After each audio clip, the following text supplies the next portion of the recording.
Two Fort Bragg soldiers died in Afghanistan last week after Afghan soldiers fired at them from a guard tower on their own post.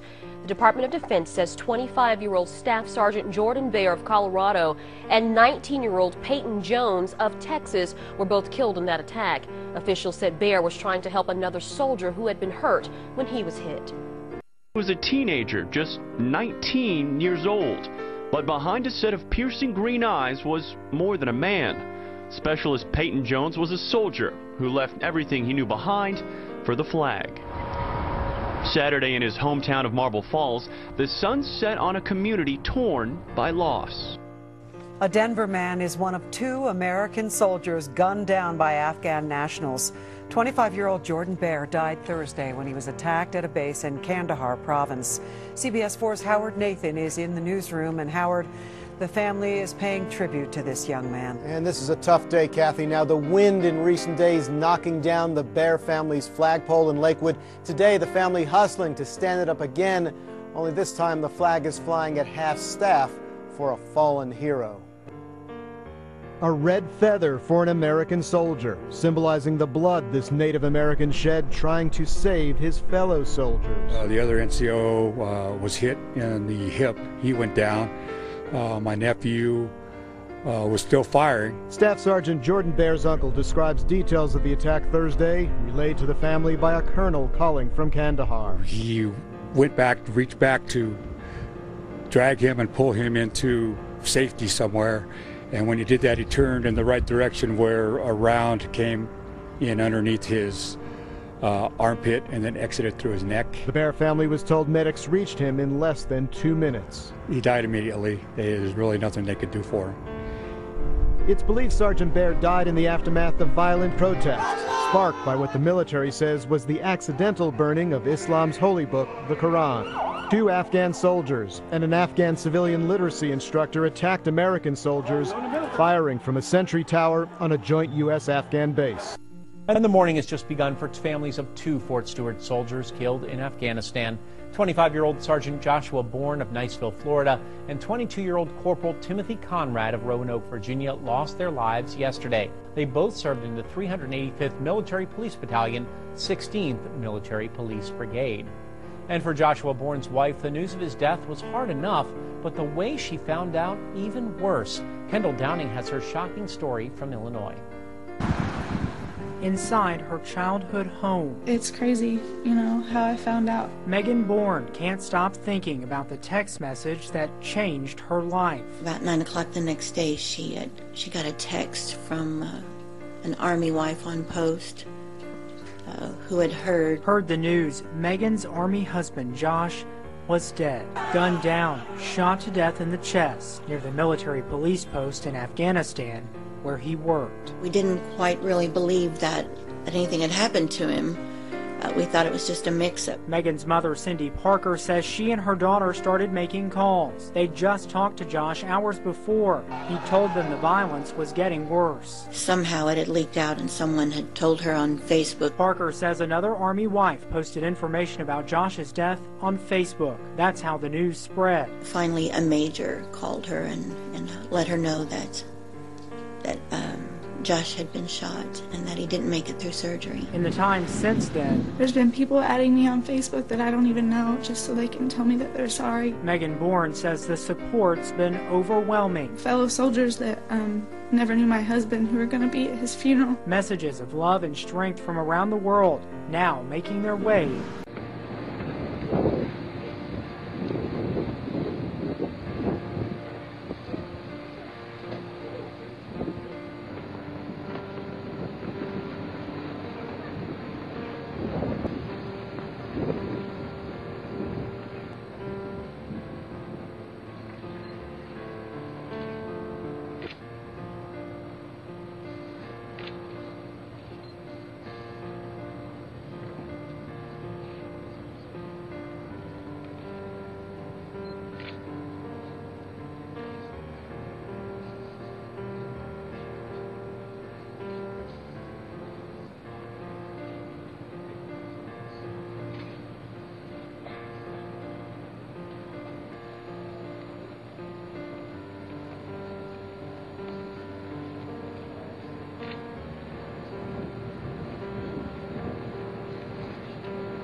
chaos in Afghanistan started when American soldiers accidentally burned copies of the Koran at a U.S. base. On Saturday, military officials say a trusted Afghan worker carried a handgun into the Interior Ministry building in Kabul and shot and killed 2 Americans, including 48-year-old Major Robert Marchanti, a member of the Maryland Army National Guard, a husband, and the father of 4 children. My dad was a supporter of whatever the mission was and whatever the calling was. Aaron Marchanti says when the troops are coming home is not as important as supporting those still on the front lines. There's people giving ultimate sacrifice to do what they believe is right and to protect us. And all I gotta say about that is, you know, they got my support 100%. Those angry protesters continue to riot tonight, and Americans continue to get caught in the crossfire, including a husband and father from right here in Baltimore. Sheldon Duta is live tonight with all the details. Sheldon? Well, Deb, Major Robert Marchanti is from the Gardenville area of northeast Baltimore. Loved ones say he had been in Afghanistan for less than a year. I just think if all the dads in Baltimore would be like him, I think the world would be a better place. Leah Marchanti is holding on to fond memories of her father, Major Robert Marchanti. Just the way that he looked at my mom, and the way, you know, when we went out, he was always holding her hand, always touching her, always hugging her, loving her, telling her how much he loved her. He spent time with each and every one of us. Like, he would take me out on, like, daddy-daughter dates, and then he would take my brothers out. As their family continues to grieve, Leah hopes her dad's legacy lives on. He was a strong, courageous, brave, loving man of God. He loved the Lord. And he loved my mom, and he loved us, and he would have done anything for us. Major Marchanti leaves behind 4 adult children and his wife of 24 years. He was 48 years old. Maryland Guard soldiers and guests gathered to honor the life of Guardsman Major Robert Marchanti II at the 5th Regiment Armory in Baltimore, Maryland. I knew Bob for 2.5 years, working with him full time. The day that had happened, everybody was in shock, and the next day I was selected to be the escort, and I linked up with him. And at that point, it was a very emotional experience, you know. But you have that sense of duty.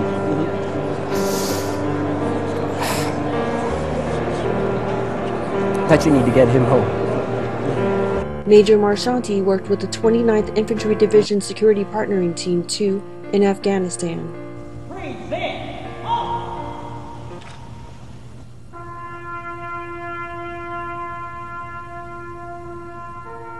He's a great guy, great soldier. We're going to miss him. Because of the work that he does for us, there's going to be projects that we're working on 5 years from now that started with Bob.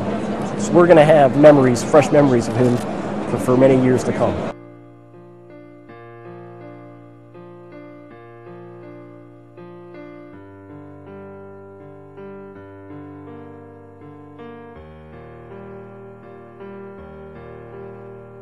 Violence in Afghanistan claims the life of a Virginia man. 22-year-old Sergeant Timothy Conrad, Jr. of Roanoke was one of 2 soldiers shot to death by an Afghan soldier on Thursday in Kabul.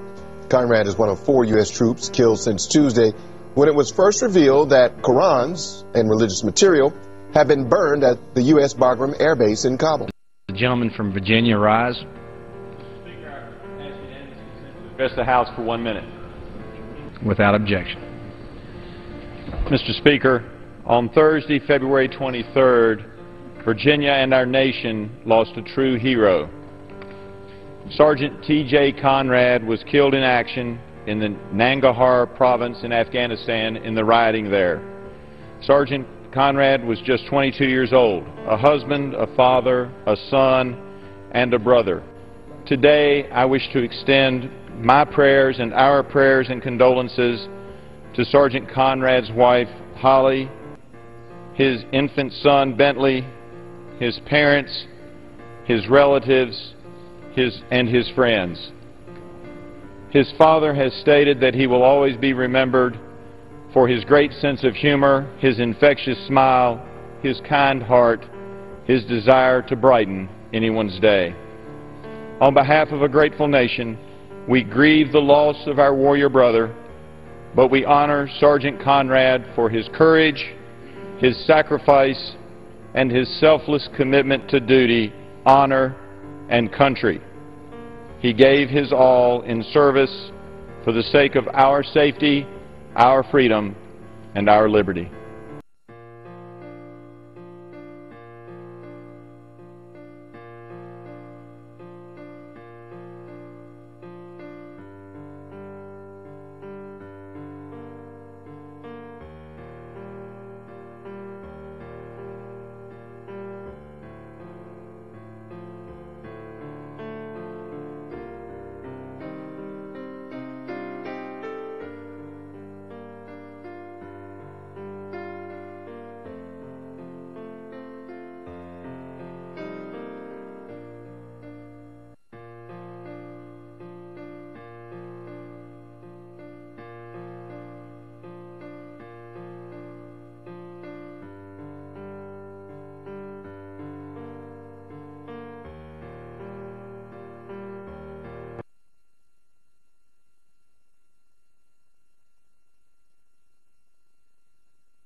The killing of innocent civilians is outrageous, and it's unacceptable.